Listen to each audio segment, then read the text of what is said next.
negative or positive.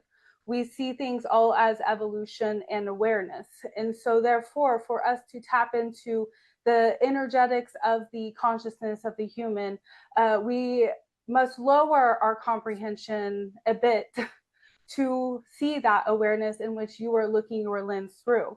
And so from the perspective of the human, yes, there are many things that the human experiences that appear negative or appear to be as if they are harmful or destructive.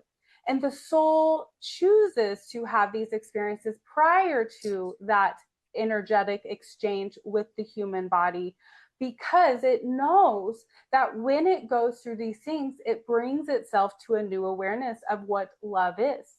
Because what do you learn when you are not love and you come back to love? What is true love?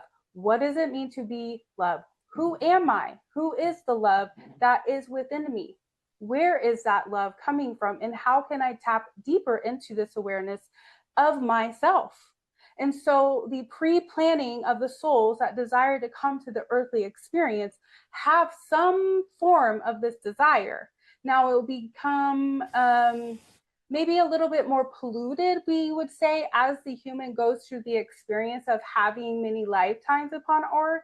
And sometimes this pollution begins to build up in the energetic system, which causes that human experience to become so heavy and dense that they begin to act out of that heavy and denseness.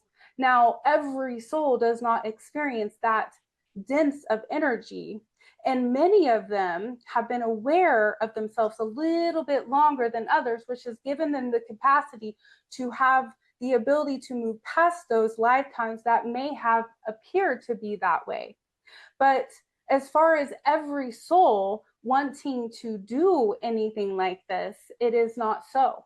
There are some frequencies of souls that have chosen simply to incarnate onto the earth, just simply to bring light and love, that are here simply to remind humanity of who they are. And these energetic volunteers or light workers that you may talk about in your planet are there to shift consciousness in those times that humanity becomes so dense it cannot find its way back out without an extra light coming to assist.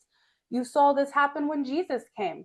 You saw this happen when Buddha walked the earth. You saw this happen with Krishna. You saw all these energetic shifts happening upon the earth when volunteers came to bring a new consciousness.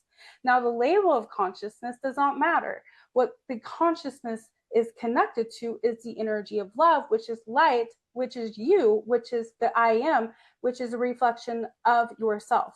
And so the soul that chooses or maybe has negative experiences that does not clear its karma out in one lifetime will come back with more and more the next until that cycle is complete or broken by someone that has come to clear that energetic light density out of that realm of that soul. And so this is why you might see on your planet those who have a little bit more darkness than others. It is simply built up within their energetic system, and therefore something has to stop it. And that is when someone such as yourself or a healer or light worker that you would label comes to earth to break the cycle, because it cannot end unless something steps in the way of that process. That is why many healers, many light workers, those on the planet that feel this deep calling to bring healing upon themselves and others, come from families that have dense energy, because that was their purpose, to begin to bring light to that particular area and then shift the consciousness so that it can clear out and begin new cycles upon the earth, which in this next realm will be moving to higher frequencies for those souls who are ready to shift into higher consciousness.